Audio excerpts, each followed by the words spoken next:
years old on my papa's knee, thinking to myself, what a man I'll be if I could ever live to grow up and seem half as strong. With his red man shoe, Stetson hat, he'd clear his throat, take me back to cane pole fishing at midnight and whistling songs. I'd say, Papa, just one more if you hurry, 'cause I want a story on the way my mama wasn't raised, walking to school in barefoot days, holding on every single memory. I want a story on the night you almost died, shooting down planes from a northern sky, fighting for our peace. I want a story.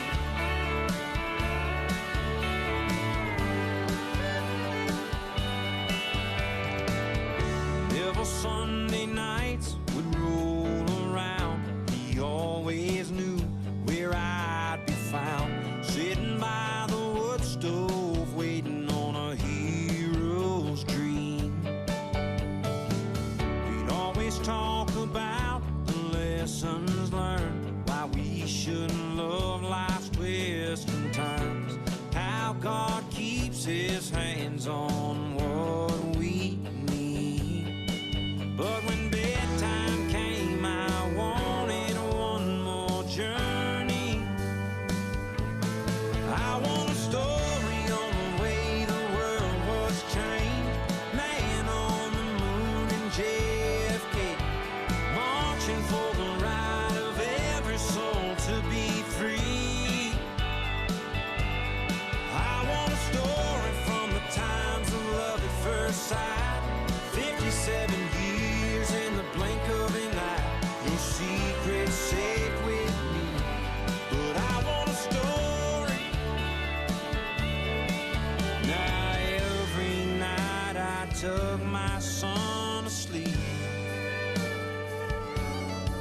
and those starry eyes are staring back at me. I want a story on the way my daddy wasn't raised, working this land an amazing race, sitting on the front porch singing with the family. Yeah, I want a story from the eyes of a young Marine, yellow footprints, seaback green, the few and far between. I want a story. I want a story. I want a story. Oh, I want a story.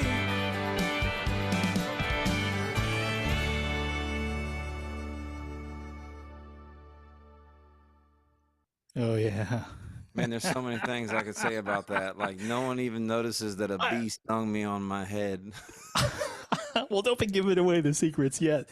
Hey, that was awesome. Hey, listen, before we get started, Gamble, good evening, everyone from Los Angeles.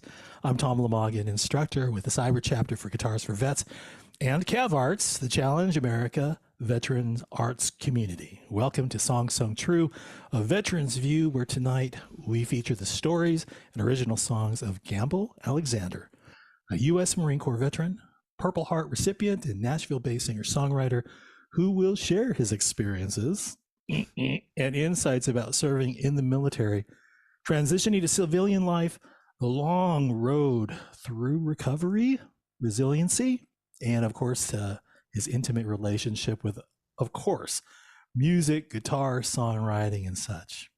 But first, having enlisted at the age of 18, Gamble bought his first guitar on a weekend out of boot camp, where he went to a local pawn shop in Camp Lejeune, North Carolina, then started playing the guitar at Marine Corps installations around the world. His service began in 2004 and included deployments to Iraq and Afghanistan, where he sustained massive injuries affecting his mobility, hearing, and speech. Music, education, and the support of his family and friends played a major role in his recovery, which continues today. It's 2023, and Gamble has since written a number of his own original songs, which are influenced by Southern gospel, traditional country, and folk. Gamble is actively recording in the studio and is performing live in venues in and out of Nashville. And we're going to take the next 60 or so minutes to talk about these experiences and more. Shooting that video, there's a lot in there. You're right. But the B story, please tell us more about it. The whole video went great. We shot it all in one day. But what you can't see is that in the last scene, right before we're finishing up, because we're driving down this road, a bee literally stung me right in the middle of the forehead, and I was like, dude, we got to do this because I'm not allergic, but it's on my face. And like literally 20 minutes later, I had a knot, like this big on the side of my forehead. That's one way to wrap up production. Yeah, hey, don't realize how much goes in the film. Oh my goodness. Hey, the things that stick out to me on that video, first of all, you had that scene with family towards the very end, the family around the table. Mm-hmm. Were those members of your family? Yeah, so everyone in that entire video is my family. The older gentleman is my grandfather. His name's George, but we call him Pappy. And then the young boy is my nephew, Bowden. He's a wild thing. And to be honest with you, if my grandfather wasn't there and he didn't do exactly the way he did it, I don't think that thing would have turned out the way it did, because that kid is wild. And then the teenage boy is my younger nephew, Braden. He kind of looks like me, and he's also a guitar player and is quite talented in his own right. With he likes that new age LA style rock. So I'm excited to hear what he comes up with too. Very cool. Now your theme on that particular tune obviously is about storytelling, and at least in your bio, you mentioned the fact that it actually has a lot to do with your grandparents. And is that something that was common in your family when you were growing up? Yes. So I was raised by a single mother. So my grandparents, I spent a lot of time at their house. And so I relished that time with them, though, because even though they were strict and old school Southern Baptists, I grew up watching old Western cowboys, like just Gunsmoke, every movie by John Wayne to, I could probably quote them all. And it just gave me a certain light to my childhood, because also it just made me feel kind of like I didn't belong in my generation. And the storytelling that goes along with that older generation is just different. You listen to 90s music and it's very storytelling based, even before that to the 50s, stuff like that. But nowadays it's melody driven. So I'm trying to keep up, but still keep the story. So that was kind of the point. Oh, excellent. So your introduction to storytelling, obviously, there was something that sparked an interest in the writing, I'm guessing. Yeah, I think, for a long time I was just a guitar player, and I sang, barroom songs.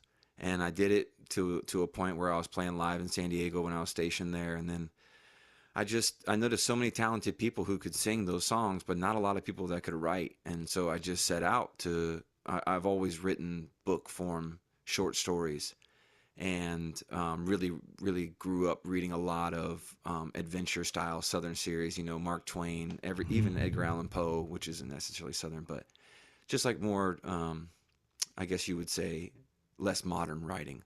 And it just translated into music very well. I thought I found music to be easier, honestly, because I could write an unfinished short story and somehow, some way along the way, finish a song from that short story if I chose to. Now, were your parents involved with storytelling or songwriting at all? I think that through other ways of storytelling they were involved. Like I said, I was raised, pretty religiously an old school Southern Baptist, and in religion like that, parables and teachings of Jesus are always taught as stories. Mm-hmm. And so I was raised to be able to communicate those stories to other people, in a way to share salvation. And it just translated to music effortlessly because I'm, a chatty person, I guess. So how did music come into your life? Yeah, once again, my grandmother and grandfather played gospel music my entire life for church, and but I never played an instrument until I joined the Marine Corps. Like you said in my bio, I just shied away from music. I always played sports. I always thought music was a little bit, for the girls or whatever you want, however you want to call it, the arts.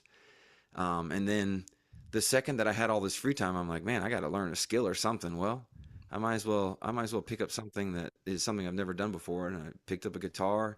And what's funny is I actually bought two guitars that day. I bought a red one and an electric blue one. I sent the red one to my brother, and I kept the electric blue one for myself. And it got destroyed in the deployment, but my brother still has the other one, and he's never played it.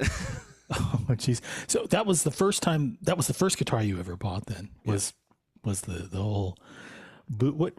What made you want to do that? It's kind of like you're like. I mean, you're finishing up boot camp, and the first thing you want to do is I got to get me a guitar. Yeah, what it was like you get out of boot camp and you go to these schools, and all these guys are standing around in the smoke pit, and somebody's got a guitar, and everyone's just like, it's the only time in the military I really saw people just get along effortlessly. And I was like, man, that's really cool. Like, they could have been from Texas, they could have been from New York, whatever. They could have played anything, and people were like, yeah, if they wanted to sing along. And so it just kind of sparked an interest, and I was pretty fortunate that almost all of my roommates throughout my military time were musicians in some way, shape, or form. Oh gosh. Well, that's really wonderful. So this is like the early years, obviously, right up until boot camp. So you had exposure to songwriting, storytelling, and then of course the exposure to music. And it wasn't until 18 that you finally got that first guitar, which is that's a bit of a wait, isn't it? Yeah, I think so. I mean, I think that you look at some of these guys nowadays. I mean, I think Billy Strings and these other guys started playing when they're 6 and 7. I'm like, man, I'm behind. I gotta hammer in some practice time today, Little babe. late. Take over. You got the dishes. Oh, good grief! Hey, let me step back for a minute here. This is before you joined the military. I'm just curious. I know that a lot of our guests this evening, obviously, they're guitar players, but also they're veterans as well too. One of the questions that usually comes up is maybe what inspired you to actually join the military? Yeah, I mean, 9/11. I mean, I think I had to wait a year. So I was either a sophomore or a junior. And I just remember, sitting in homeroom class and watching the Twin Towers fall. And, I went to a pretty small high school. There was 12 of us in one grade in that time, and 6 guys and 6 girls, and 5 out of the 6 guys joined the Marines. It was just one of those experiences in life that it just changed my way of thinking. I know you brought some original songs. Now, here's what's very cool is that we caught you at a time where you have been so busy doing music, recording music, playing music for others. And so, I don't really know what you've got planned for us, but we've got a group of people who are, aspiring guitar players and maybe even some songwriters out there who are going to be paying very close attention to what you do. Would you like to go ahead and take a moment now to play one of your songs for us? And maybe you can tell us a little story behind it. Yeah. So the first song that I'll play, I actually recorded this as a bluegrass song. I was pretty fortunate to have a really good band that backed me, but I'll play it acoustic today, and I'm playing on a Gretsch resonator, which it kind of gives it a specific sound. If you're a guitar player, it kind of sounds more banjo-y, but I think you guys will like it for this traditional Western picking pattern. Maybe my faults, maybe my upside. Okay, the song's called What Makes Me.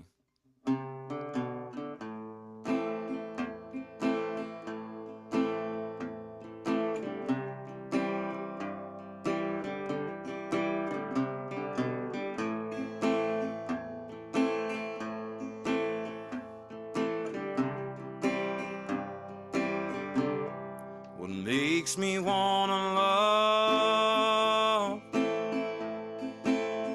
every woman I can see? What makes me feel death ain't real?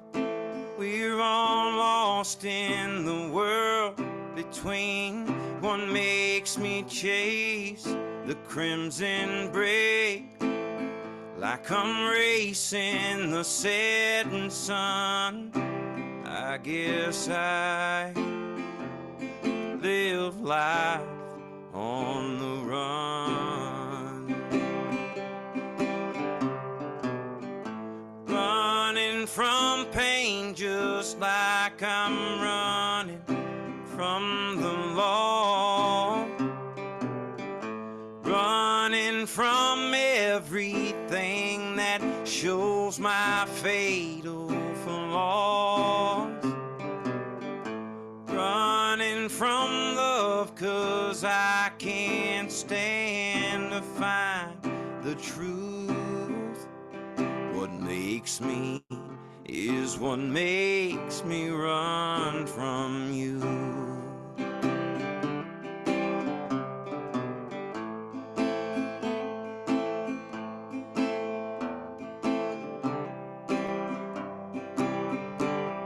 What makes me wanna leave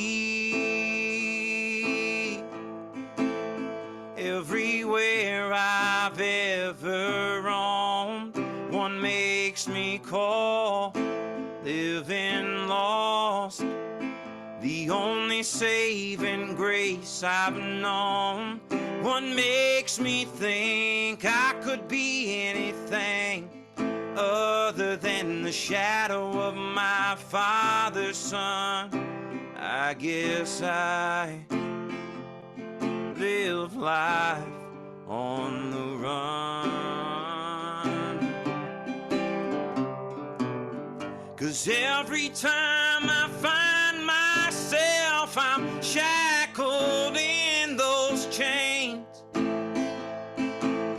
and my heart starts moving and I'm lost inside the fray, running from pain just like I'm running from the law, running from everything that shows my fatal flaw, running from love 'cause I can't stand to find the truth. What makes me is what makes me run from you. They want to hear more of your resonator. Let's talk about that resonator for just a moment here. So many choices out there, obviously, to play guitar, but you chose the resonator. So let's talk a little bit about that for the audience who's maybe not really had an opportunity to get to know that particular instrument. But what is it that's different to you playing it's that pretty style of guitar? Honestly, it was just a choice for me because where I play mostly, the only way to get people's attention is to just be yourself. You have to be yourself, but you got to be different. And I've always loved the fact that resonators kind of have a tinny, banjo-y, really thin sound, especially on a G string or a drop D. You're not going to get the bass out of it like you would a full body guitar, but that tin sound kind of matches really good if you have scratchy vocals or, if you can kind of counter it with your semitones. But specifically for me, this guitar is, I do play quite a bit of just really heavy strum patterns. Like that was like a walk down. That was probably my lightest song that I play. And so I need something that I can really, and it gets a louder sound, because basically what they do when you play down here is they put you all at the same level, like everyone's, and then you got to figure out which part of the microphone fits you and which part of the guitar, and it's just a whole tinkering process. Mike Delaney says, I think it's a great choice and it looks terrific. Oh, thank you. Are you playing with a pick or are you using your fingers? I am playing with a pick. I use a pretty thin pick, a Dunlap. It's nothing special. I just I keep a pretty thin pick, but that song I also finger pick it. It's just that when you get into this metal down here for a resonator, if you're finger picking, you can kind of get caught up on these discs. So I stick to a pick with a resonator. Yeah, of course. Is there anything else? Any inside tips or tricks playing a resonator that the audience needs to know about? Oh, I mean, the action is probably the hardest thing to get down because the guitar is meant to be played with a slide. Oh, So like my is yours raised? Yeah, and so also it Mhm. really helps me too because when it's raised like that and I go to play a standard acoustic or an electric guitar at that, Oh, boy, I don't even have to touch it. I feel like yeah. I'm just like gliding over it and the notes are there. So You have to think about, okay, not so much pressure. Don't need that much yeah, pressure anymore when you're playing electric or even an acoustic for that matter. And who made that one? Who made that guitar? Gretsch. It's just a Oh, $350 model. It's oh, nice. nothing crazy about Nice it, but it does headstock have too. some. Yeah, Yeah. it's got some really good sound to it. Mhm. And to be honest with you, it comes acoustic electric. So I plug this in um, to a foot pedal that I can kind of tinker with the sound a little bit better, but it Mhm. doesn't really mesh well with Apple products, so I'm not using No. that. Oh, Apple and a Yeah, pedal? Wait, let me think yeah, about that. What pedal do they make? All right. Well, real good. Shall we return to our conversation at hand here? yeah. I want to kind of just touch a little more on your career in the U.S. Marine Corps. Okay. Let's take you up to 2006. This is about the time that you were deployed to Iraq, and Yeah. initially you would be uh, infantry, but you went on to something else, and that was really fascinating. But maybe you can tell us a little bit about what you were doing for the Marine Corps at that time. Yeah, so actually I was at an artillery battalion. So they call them infantry, but everyone knows that O3 is the only infantry MOS. But in the Marine Corps, they say every Marine is a rifleman. But anyways, no, I spent my first 2 years in Japan, once again playing guitar and just twiddling my thumbs. And then I took my first set of orders to deploy, and I went to basically a throw together unit in Camp Pendleton, and I picked up a secondary MOS because that was the next thing that could get me in country. And so I went to school for 3 months and became a civil affairs liaison for the first time in Marine Corps history. It was stood up by George Bush, and it was a part of the counterinsurgency program. And basically, what that gave us was the abilities to go and meet with local leaders and religious leaders of an area and establish projects that would reach out to the community. And so it sounds like the cushiest job, but in all honesty, I kind of despised it because, there were some regulations. We weren't allowed to wear our flax around some people. We weren't allowed to wear certain protective gear, but, they're armed. So anyways, the civil affairs gig was really cool because it led to longer deployments, which I was really happy about at the time. So I was in country for 18 months for my first deployment, which was a really big learning curve, to say the least. Anything memorable from your time there in that role that you're in? Oh, just so much stuff in a truck. Like I've never been so miserable in a truck. But also, I can road trip now and have no problems for the rest of my life because I'm like, wow, at least I'm not wearing a flak inside of a Humvee, you know. um, but a lot of convoy operations, a lot of moving, a lot of security, and I just took to it. I just loved it. I just loved the guys. I loved the job. I loved, kind of the solidarity of it and the fact that I really only had 11 guys that I interacted with my entire 18 months there, other than the random people that I wasn't in charge of talking to them And you had a guitar with you at the time, obviously. the whole time. Uh-huh. And concerts, were there any that you gave that while you were At that there? point in my career, I was playing in the smoke pits. That was my first talent stage. Wow. And I used to smoke, so it's probably terrible for my voice. It's probably why my voice sounds all dried up possumy. But yeah, I started playing then and came back and then kind of started playing more in bars when I got back from my deployment, um, and kind of started taking music more seriously as far as making money from it, Mm. Do you And remember any of the songs you played that were quite a hit? oh, they are very inappropriate for this moment. um, it's All mostly right. it's mostly country drinking songs, but Inappropriate. I don't want to Oh, promote good my grief. previous alcoholism to anyone else, you know. Oh gosh. Well, let me take you a few years into the future, 2009, Afghanistan. And how Yep. is that different? How is that different from your time in Iraq? Well, it was very different because I was brought in to do a support role for a remote province of Afghanistan that was having problems. And basically, when you're in a support role of any nature, um, with a unit that you're not really attached to, you basically got to do every job that you can find just to kind of keep, you know, busy. Because I really would only do maybe 5 missions a week or something like that. But then on top of that, I would fix trucks or I would clean guns or whatever. But I spent, I want to say 13 months, 13 or 14 months, um, basically my first year in Afghanistan just doing that. And then I kind of landed in these bigger roles because of my work ethic to be able to go out and do these missions where basically we were gathering intelligence through the use of civil affairs, what I did in Iraq. So we would promise a local project and then use that to gather intelligence for things like if they wanted to know if a significant value target was coming through the area at a certain time, you know, a lot of those military tactics that you hear about intelligence gathering. But there is a special story that you had shared with me that I think might be worth mentioning. Yeah, I'm comfortable sharing that. Okay. Thank you for asking in that way. But no, you know, you never expect the life altering things to happen to you.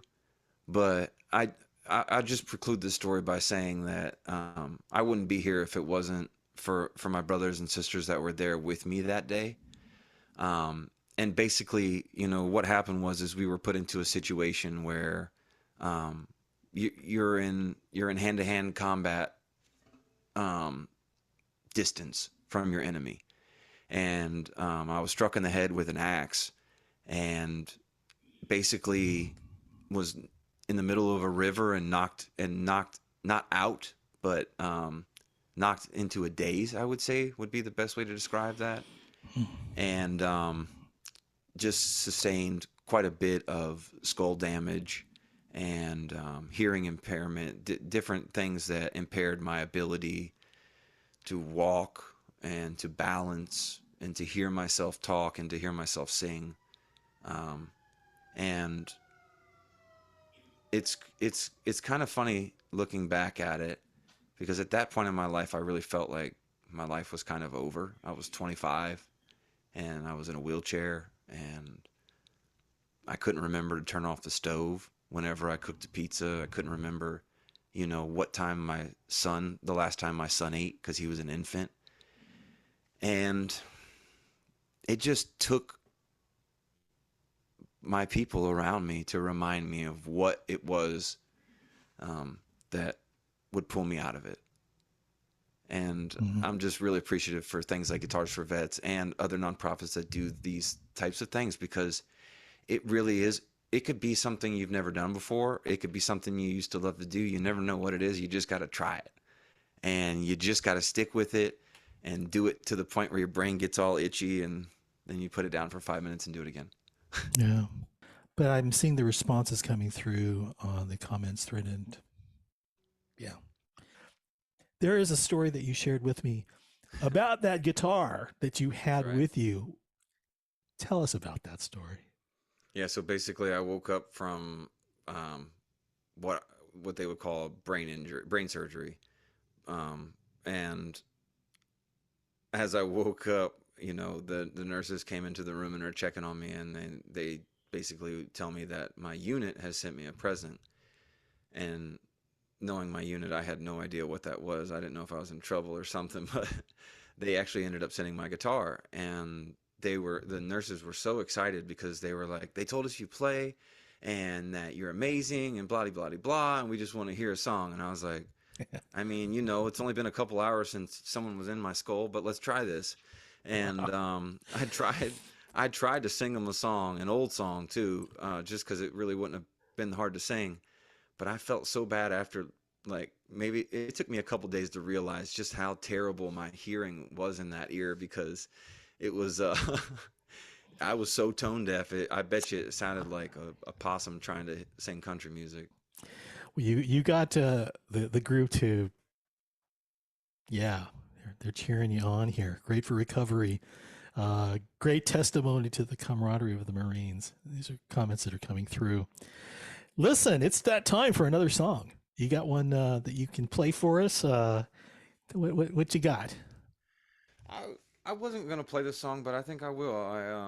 I kind of was playing it while we were doing a sound check, and you kind of heard Okay. a section of it. But Ooh, what is it? I don't.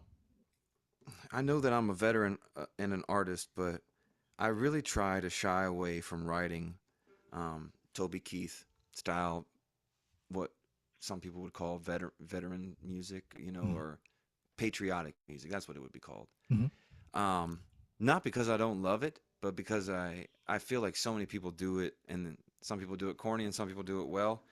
But this was a song that I wrote with, her name is Bonnie Bishop, and she is a Grammy Award-winning songwriter that I stumbled across on a ranch in Colorado. And we wrote this song together, and I just filmed a video for it and submitted it to South by Southwest, like we were talking about before this. So That's awesome. I'm really excited about that, and I haven't practiced this in a day or two, but I'll get it. All right. This song is called Wounded Heart. Yeah.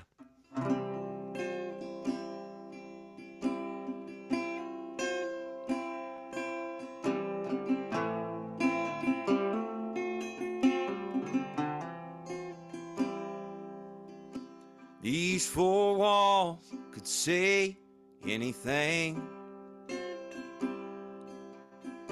surrounded by the pictures, whispers of your name, the love and all the memories like needles in my veins. And these four walls could say anything. These 3 years turned my heart to stone. Back before my dog tags were the only pride I'd known. They should have buried me with honors and never sent me home. 'Cause these 3 years turned my heart to stone. I sell off everything I own, hit that open road alone. I'm living through battle scars, mending on my wounded heart.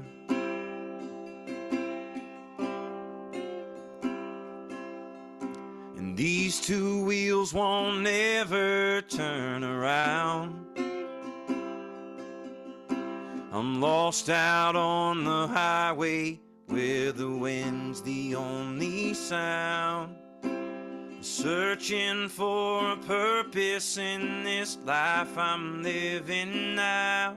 And these 2 wheels won't ever turn around. I sell off everything I own, hit that open road alone. I'm living through the battle scars, mending on my wounded heart.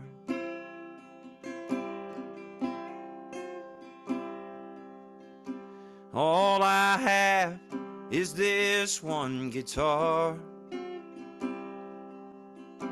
and every song I sing carries me back to where you are.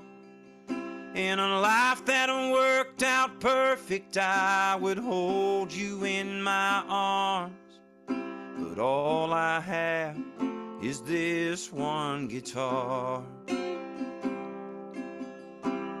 mending on my wounded heart. Thank y'all. So I was submitting this this thing to this film that I was working on, and I just wanted to share this for a second because it almost dropped me to my knees. But I was reading the statistics from the Department of Defense on veterans and veteran crisis and veteran suicide, and I put it in the video because it just like I said, it almost dropped me. But there have been 30,000 veterans who have taken their own lives since 2001, since the beginning of Operation Enduring Freedom. And in the same time, we lost 7,000 of our brothers, you know, to actual combat. And it just it bothered me, but also it just blew my mind because I do think back to my deployments, and I think back to my guys and the ones and twos that I lost. And then I think back to the 10s and 12s since we've gotten home, and I just man, I wish that I could give everyone that thing that they're interested in that draws them out of that darkness. And I hope that it kind of shines through in that song. This song, is this your first collaboration in songwriting, or is this In something co-writing? Yeah. Wow. So I Want a Story I wrote by Powerful. myself. Yeah. And you know, I must be the luckiest person you know, because literally I ran into this person on a horse ranch where she was vacationing, and I asked her nothing about music. She's mentioned nothing to music about me. We followed each other on social media, and I was like, Grammy award-winning songwriter. And then 3 years later, I put that I Want a Story out, and she wrote me immediately and said, we need to write a song. Oh. And I was just blown away, you know? And that song came right out, and I've been holding on to it for 2 years. Oh, that's awesome. So you said there are plans for that song, obviously. Yes. Can you share anything with the audience as to when to look for it, what to look for, and all the particulars? Or is this something? Yeah, so one of my big dreams and one of my big goals as an artist is to carve a pathway where not just for me, but other veterans that have similar aspirations and different perspectives on storytelling can use art to reach a broad audience. And what I mean by that is like film festivals. There are things other than playing in a bar that you can do as a musician that make impacts on people. And so basically what I wanted to do was take that song and create a one-time performance in a room with my images of my deployments and my images and video footage captured of me and another female veteran who is not, I'm not dating, but we made it look as if we're dating in the video to represent divorce. And there's all, you know, there's statistics around that as well that are in the video, which are, if you deploy to a combat zone, you are 65% more likely to face divorce. And that stat alone was staggering to me. And then as you go further down into it, as divorce and separation from the military is the #1 cause for suicide for veterans, it's just, it just hit home to me, and I wanted to represent that in a very specific way. Got a comment here. The National Veterans Creative Arts Festival competition is awesome. Well, Wow, yeah. you're just dropping bombs on me, okay? Dropping bombs. Well, maybe now's a good time to mention also Challenge America and Cav Arts. I mean, we're seeing an increase in the number of members. Yeah. Veterans. It's free to all veterans if they're interested in learning more about the arts, music. Of course, Guitars for Vets has got our learning center there as well too. But yeah, we're on board with how art can go ahead and really influence, the outcome for a number of our veterans. Yeah, and I think that if you look at modern music, you see that there is a trend towards real people who have been through things that you can relate to. And I feel like that's everyone in this room. You face something. It's not a 20-year-old teenager singing a song about love, you know? And I just want other veterans to know that, like, one, when I first started singing, my roommate told me, hey, maybe you should just play the guitar. And two, it just takes time. And it doesn't matter what anybody else tells you about where you should be, because I'm I'm not 19 years old and playing these songs. I've lived a life already, and now I'm ready to communicate that to the world in a way that makes a difference to my community. We need to talk about music. We need to talk about more of what it is that you're doing. But before we do that, Okay.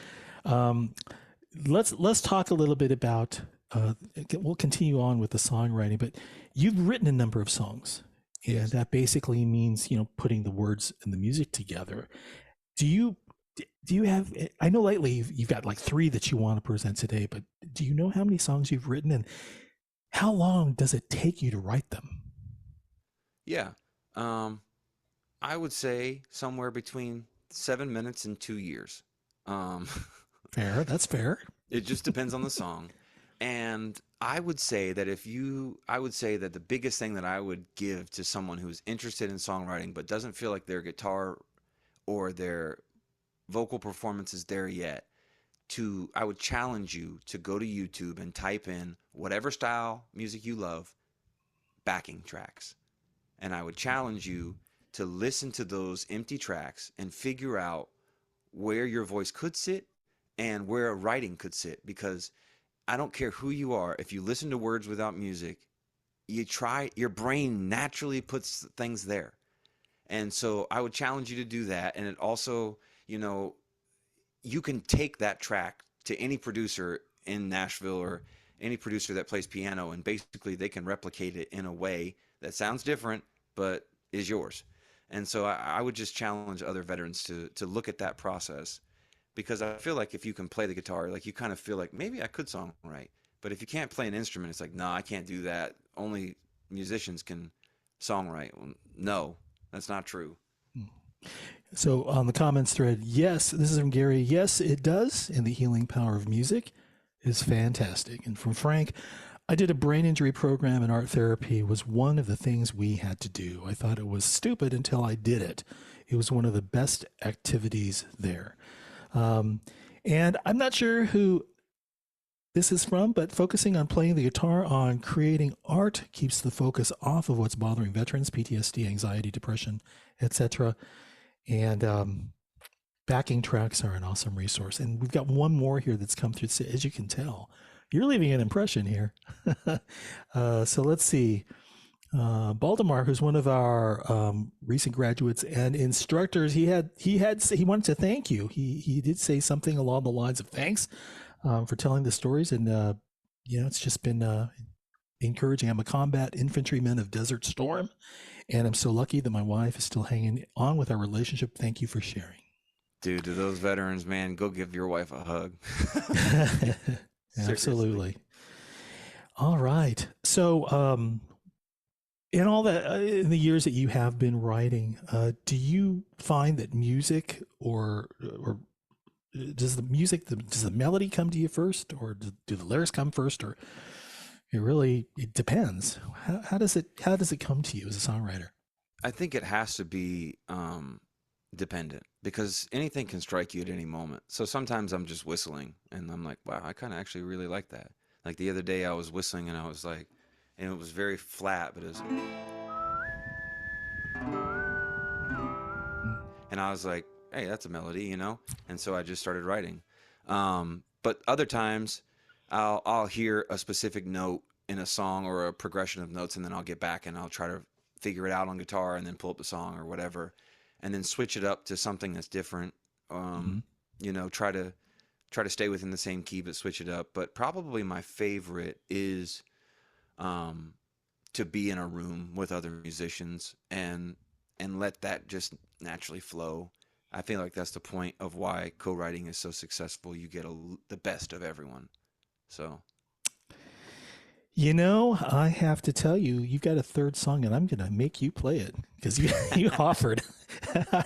So, to our audience, Gamma had 4. I said, hey, if you can give me 4 songs, and make sure to fit him in. He had that 5th one ready, so we're just going to ask him to play his encore right now, and then we'll get to the 5th song later. But you have been so busy writing songs, and now that you're stepping us through what your creative process is, and words and music and such, what is this one that you have that you can share with us about this song?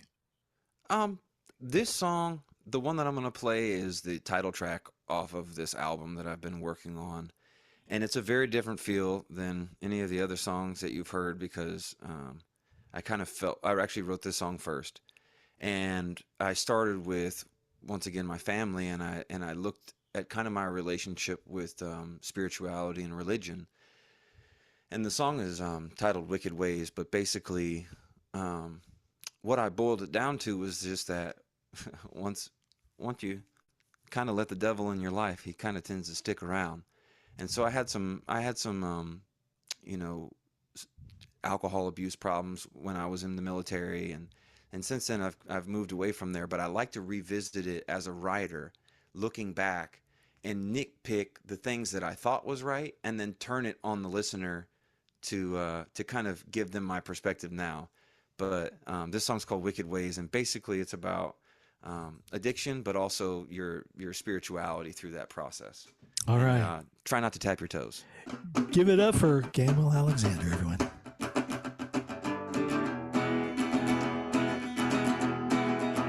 Well, getting high and wasting all my precious time, I don't know why I ever chose to live this way.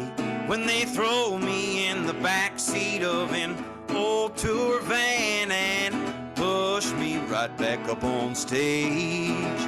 Well, living life inside the fast lane, and I hear my sweet mama pray. Oh Lord, now won't you let them make the next damn town hell change his wicked ways. But these wicked ways won't let me be. Must be something in that rock and roll that makes my soul run free. Cause when I know it's gonna let me down, drag me through the street, these wicked ways, they won't let me be.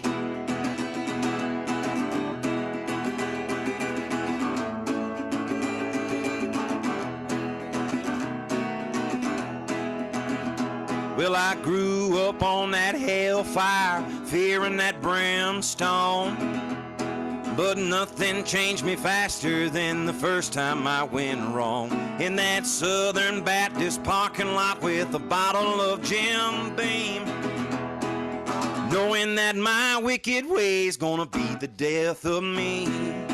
But these wicked ways won't let me be.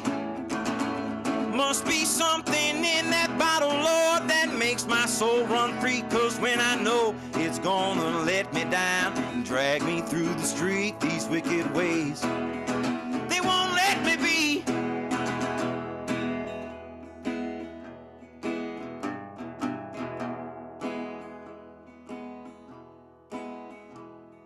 Screaming down the hall, Lord, there's padding on the walls.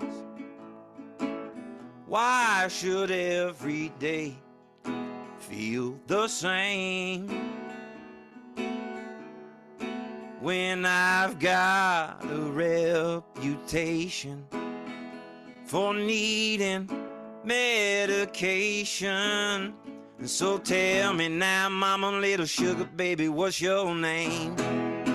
Cause these wicked ways, they won't let me be. Must be something in that woman's love that makes my soul run free. Cause when I know it's gonna let me down and drag me through the street, these wicked ways, they won't let me be.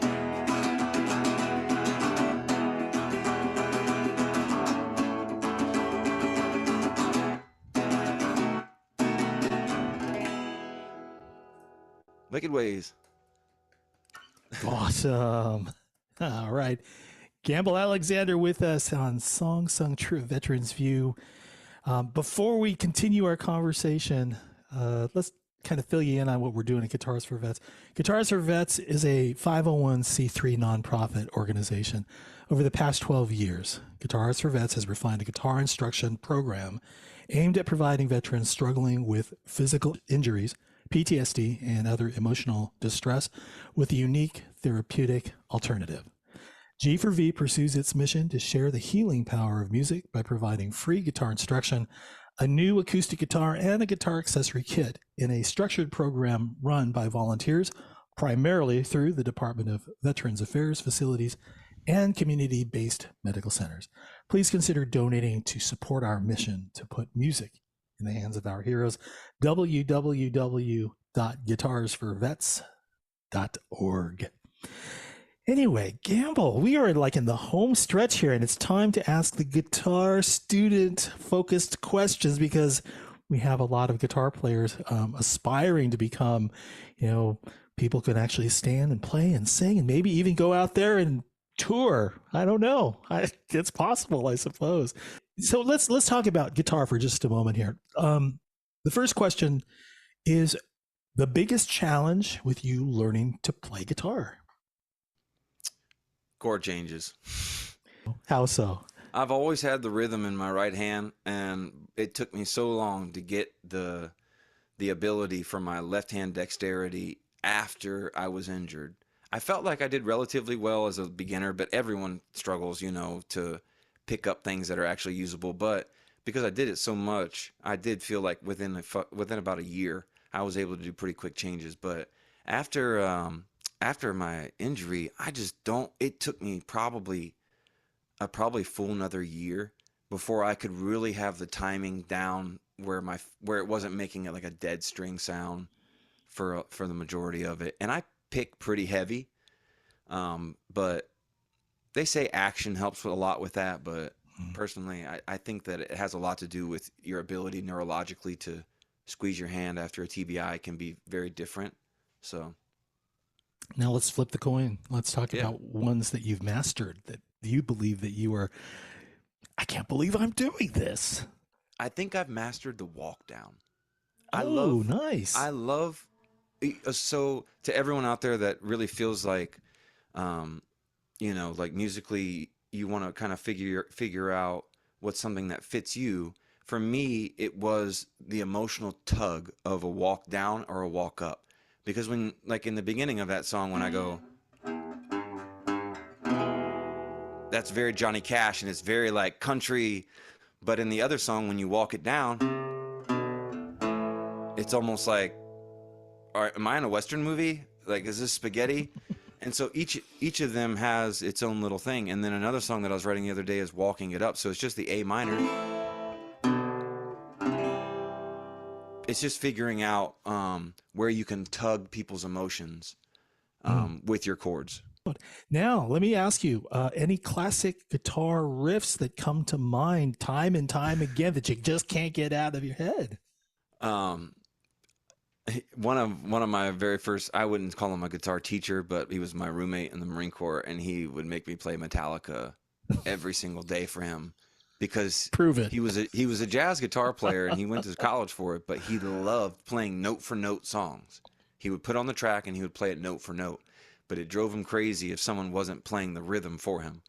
And I bet you it took me a couple months to get those songs down, but now all I hear is Metallica 1, Enter Sandman is definitely another one he loved. Dun, dun, dun, dun, dun, dun. I'm like, you found it. Now, are you playing electric guitar at all, or are you playing primarily acoustic? I do play electric, but I am a rhythm player. I'm definitely not well, I shouldn't say it like that. I am not a solo guitarist. I don't play both, but I have my current, what I'm learning currently is slide, which is why nice. I'm also playing on a resonator to strengthen my fingers, but become more familiar with it. And I just love the sound of alternate tunings on a slide. So, Guitar heroes, do you have any? Guitar heroes? I like people who can do the basic things over and over again and make them feel different. So I'd probably say people like Johnny Cash. That last tune that I just played was a Johnny Cash tune, EAB7. Anyone who knows Johnny Cash knows you can play 20 of his songs with those chord progressions. But I really also modernly, I do like Chris Cornell as far as a singer-songwriter type rock and roll. I felt like, unfortunately, it led to his own demise, but he spoke in a way that was relatable to people who have been through mental health crisis. Very cool. Let me read some of the things coming off of our thread here. So from Matt, even bad art can help heal. Thank God for the healing power of music. Frank would like to know, what was the first song you played? The first song I played was called "What Makes Me." That That's new, won't right? be, That's a new one. yeah. That it's I've recorded it, and there's a funny story to that that I'll just share really quickly. But you never know what's going to happen in Nashville because you go to a recording studio and you're like, "Hey, I want to record a bluegrass song," and they get the players. Well, I did that through my studio that I just found. I walk into the room and every other musician is quiet in there when the guy who was in the parking lot with me also walks in, and I'm like, "What's going on here?" And they're like, "Do you know who that is?" And I'm like, "No." He's like, "That's Robert Plant's fiddle player." And I can't remember the name off the top of his head, but the guy just has so many cuts. I didn't know what to do. I was like, "Cool." Um, but what was Stairway to crazy Heaven was, solo. yeah, he charged the same amount as the other people who weren't so famous. So I was happy for that. Oh my goodness. All right, let's see. Chord changes. My struggle too, says Gary. And several programs out there to help veterans write songs. Operation Song Freedom Sings USA, Songs of Survivors, Songwriting with Soldiers. I believe our last song sung through a veterans view, Jesse Freeward actually was doing some work with songwriting with soldiers as well too. They're all awesome organizations out there, and Absolutely, there's a ton. yeah, yeah. Well, let's see here. We're a little after the top of the hour here. Let me go ahead and close with these questions, and then stick around. We've got a video of a song that Gamble had recorded a while back, and featuring some of the snapshots off of his Facebook page, his YouTube page. And I don't know if you've got. Do you have like a website where your music is at, or we steering people to your Facebook page, or I would probably say Facebook or Instagram would be the best. If you don't use those, I'm sure you can ask Tom for my email, and I can reach out to you individually, or other ways. But yeah, I think that right now the best place, in all honesty, is to have a social media following, which is what I'm working on currently. So that'd be the best place for you guys if you don't mind. sure, you know me, Yeah. tom.lamog at guitarsforvets.org. um, so is there anything you would like others to understand about military service? Um, I mean, I feel Shifting like gears probably here. most of the people in this room have a pretty firm grasp on what I've been saying in my perspective. If Hmm. the only thing that I would kind of relay is this is you don't realize how much your perspective is valued in this industry. And every time I get into a room with songwriters, I never lead with the fact that I'm a veteran. But by the time that it comes out, people are like, yeah, that totally makes sense. Because your perspective that you've lived, it's more than just what most people have done, you know? And the fact that you volunteered, none of us were drafted. Well, maybe some of you drafted, but no, I wasn't drafted. And so what I mean by that is that the personality that it takes to submit yourself to service like that, it fits very well in this industry. And a lot of people tell you if you don't make it before you're 20 in this, that's not true. Pursue your dreams, and eventually it'll happen. You'll have your dream come true with creating music that you love. Last question. Okay. For aspiring guitar players, are there words of wisdom you would like to share with them as they continue their guitar journey? Oh, that's pretty deep. I would say learn something every day. Learn something new, whether it's about a part of the guitar, a style, someone who played it before, um, you know, someone who's top of their game right now. Learn something new every day, and if you do that, by the time you reach 3 to 5 years of playing, you're going to be better than 95% of the people in the world because you're going to have reference and context. Got to keep on growing, as Eric Clapton put it. Got to keep on growing. Keep on growing. Well, listen, Campbell, thank you for taking this Absolutely. time to share your stories and your songs, your original songs you've been working on lately. Um, there's a question here: which Facebook profile to follow? I think you have a couple that are out there, and I don't maybe know how that even happened, but I released that one song, and then a couple of different people must have made a fake one. But there should be ooh, only one, and it's at the beginning of the next video. It's actually me in a cowboy hat, and it's a black and white photo. that's the one. I think it's That's just the one. Gamble Alexander. The other one's Gamble Alexander Music, I think is. Yeah. How do I know this? I've been looking for your material for the last few weeks. And by the way, don't worry about the bio. Don't need it. Like, listen, I just want to say thank you again. And what we're going to do, everyone, is we're going to leave you with a song that Gamble recorded called "Devil's Bride." You want to tell us a little bit about that song? I know this was written by a couple of other songwriters, but Yeah. obviously you found it to be something that you wanted to record. Yeah, it was written by a Canadian songwriter of the year, and Canadian artist that is a blues musician. And I really, when I moved to town, I wanted everyone. If you heard the beginning, the "I Want a Story," it's very clean cut country, and this is kind of the direction that I'm heading. More bluesy, more rootsy sound, and I feel like it kind of fits my voice. I don't feel like I have to put it into a box. I feel like I can kind of be a little wild about it. So.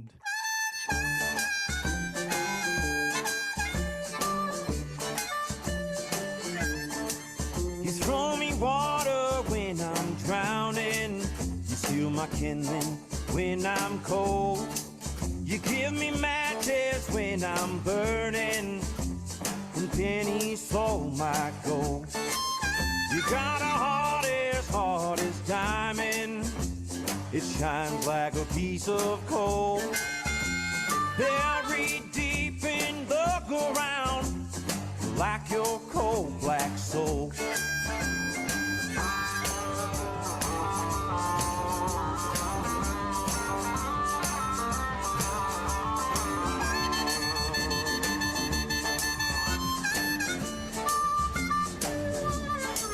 You got one hand in my pocket, the other's on the spade, sending me to battle, into my early grave. I tried like hell to leave you, but you keep calling me back. Your love is like a freight train, and I'm tied to track.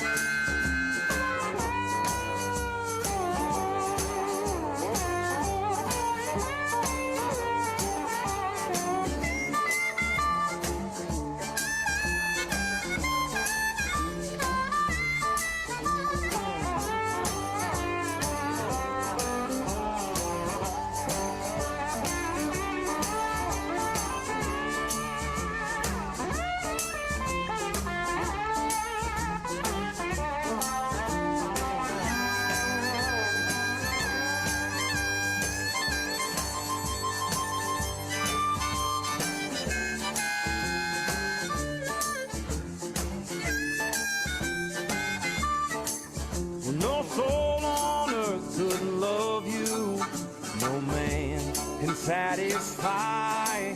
Only hell's on fire could ever warm you. You should be devil's bride. You should be the devil's bride. You should be the devil's bride. You should be the devil's bride.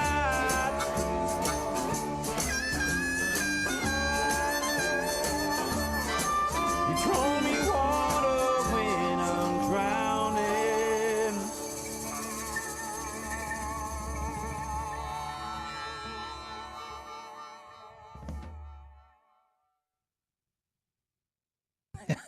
Campbell, that was awesome. Who's your harp player on that one? Whoa. This guy named Bryce O'Neill. He's little known. He's crazy, man. He's good. Well, yeah, that's for sure. Hey, listen, I'm going to open everyone's mic, and if you would like to say your farewells Absolutely. things and so on. But before I do that, for Guitars for Vets and Cavarts, a Challenge America Veteran Arts Committee, thank you for watching. Songs Sung True of Veterans View. I'm Tom Lamog from Los Angeles. You all have a good night.